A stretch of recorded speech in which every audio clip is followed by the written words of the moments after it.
जादुई 2 जोड़ी चूड़ियाँ। राधेपुर नामक गांव में वानिया अपने पिता संजय के साथ रहती थी। वानिया जब 6 साल की थी तभी उसकी मां की मृत्यु हो गई। वानिया के पिता ने ही उसे पाल पोस कर बड़ा किया था।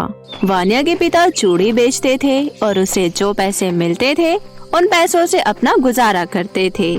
हमेशा की तरह आज भी संजय चूड़ियाँ बेचने जा रहा होता है।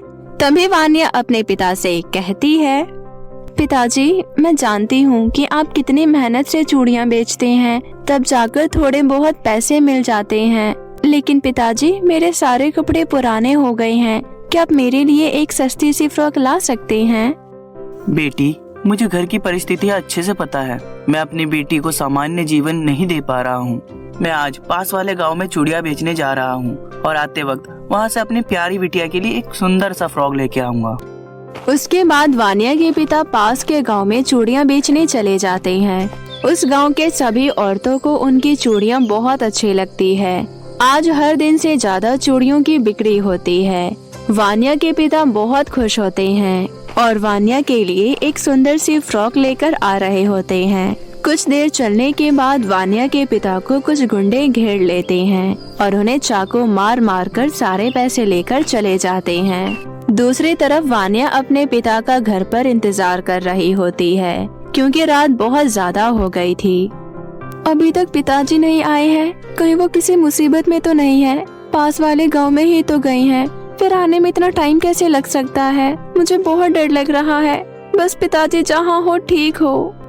इतना सोचकर वानिया बहुत परेशान हो जाती है और सुबह तक अपने पिता का इंतजार करती है। बहुत देर तक इंतजार करने के बाद वानिया अपने पिता को ढूंढने के लिए पास वाले गांव में निकल जाती है।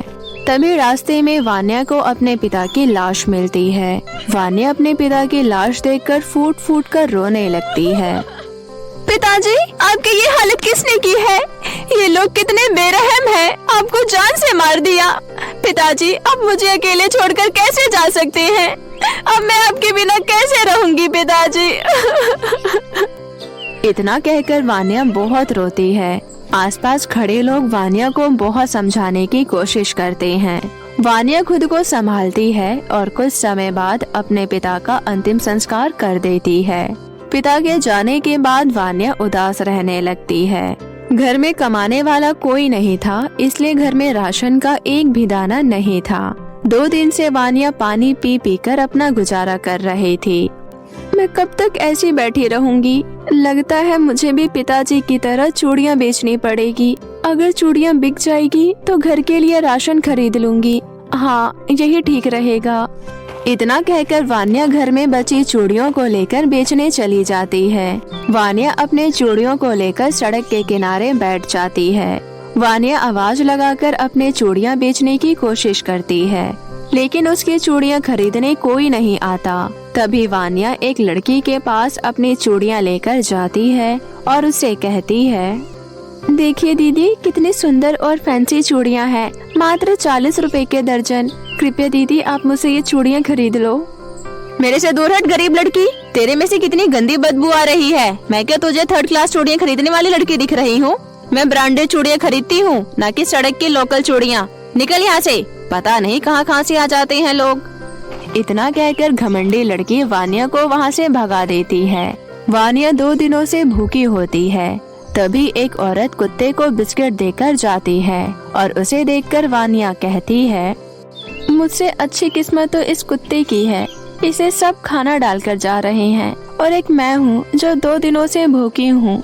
अरे, इस कुत्ते ने तो बिस्कुट नहीं खाया। एक काम करती हूँ, इसका बिस्कुट मैं खा लेती हूँ।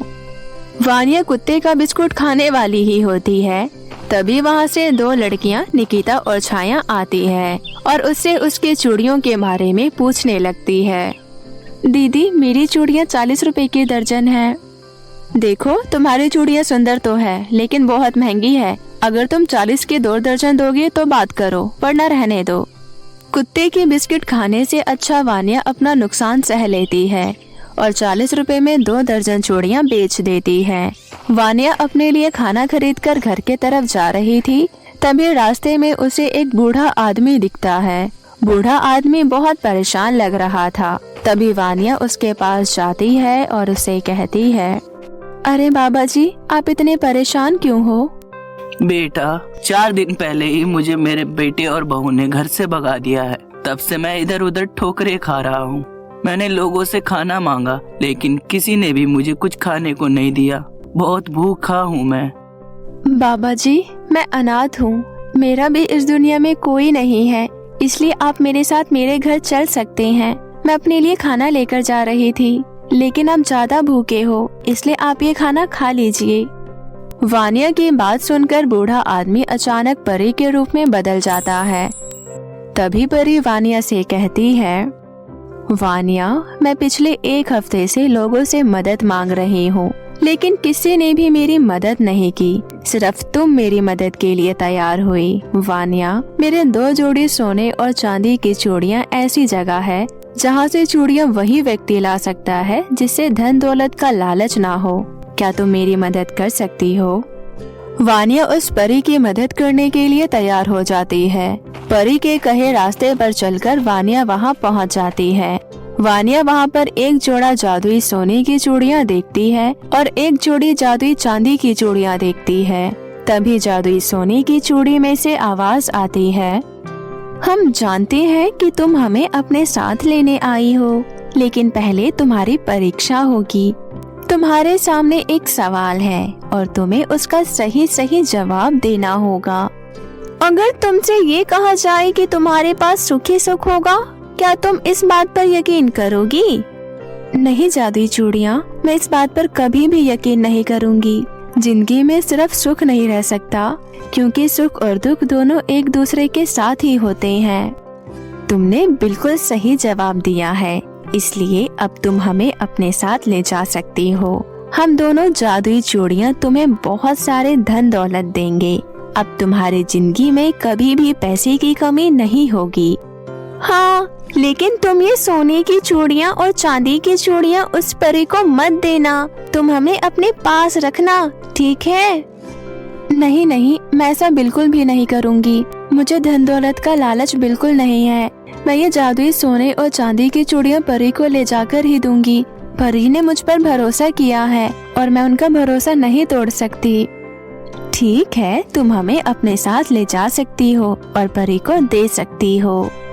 वानिया दोनों सोने और चांदी की चूड़ियाँ परी को दे देती है। परी वानिया से कहती है, वानिया, तुम बहुत अच्छी और बहुत ईमानदार भी हो। मैं जादुई चांदी की चूड़ियों की मदद से परी लोग चली जाऊंगी और ये सोने की चूड़ियाँ तुम अपने पास रख लेना। ये जादुई सोने की चूड़ी तुम्हारी सारी जरूरतों को पूरा कर देगी। तुम्हें अब कभी भी किसी चीज की कमी नहीं होगी। इतना कहकर परी जादुई सोने की चूड़ियाँ वानिया को दे देती है और चांदी की चूड़ियों को लेकर परी लोग चली जाती है। वानिया जादुई सोने की चूड़ियों की मदद से अपनी सभी चूड़ियों को सोने का बना देती है। अब वानिया सोने की चूड़ियाँ बेचकर बहुत सुंदर घर खरीद लेती है और एक बहुत बड़ा रेस्टोरेंट खोल लेती है। उसके बाद वानिया खुशी खुशी रहने लगती है। तो मेरे प्यारे दोस्तों, कैसी लगी आपको हमारी ये कहानी? हमें कमेंट करके ज़रूर बताएं और इसे अपने दोस्तों के साथ भी शेयर करें। और हाँ दोस्तों, अगर आपने अब तक हमारे चैनल को सब्सक्राइब नहीं किया है तो जल्दी से नीचे लाल बटन दबाकर अभी कर ले। तो मिलते हैं आप सभी से फिर किसी नई कहानी के साथ। तब तक के लिए आप अपना ध्यान रखें। धन्यवाद।